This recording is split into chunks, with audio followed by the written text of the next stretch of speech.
Europe recently held parliamentary elections, and they saw some significant victories for xenophobic, anti-Semitic, and otherwise extreme candidates. There are 77 new MEPs from xenophobic parties, which is up 50% from 5 years ago. This is not totally surprising in Belgium, where we've seen significant anti-Semitic protests. We saw the shooting going on, the shooting that went on at the Jewish Museum, I believe it was. But we're even seeing this in France, where the National Front Party, which is a far-right party, has won a nationwide election for the first time.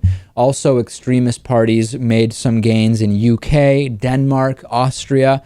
However, the consensus seems to be that the good news here is that most of these xenophobic, anti-Semitic groups, these extremist groups, much like here in the US, they don't agree with each other's reasons for being xenophobic or anti-Semitic, so it's unlikely that they'll really coalesce into any kind of powerful entity.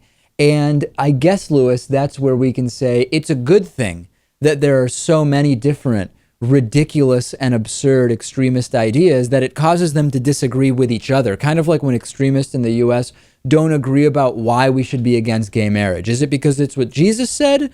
Or is it because lesbians get more diseases? Or what's the reason why? And the division amongst extremism, mostly because it's not based in any kind of actual fact, prevents them from really uniting in any way that would be powerful.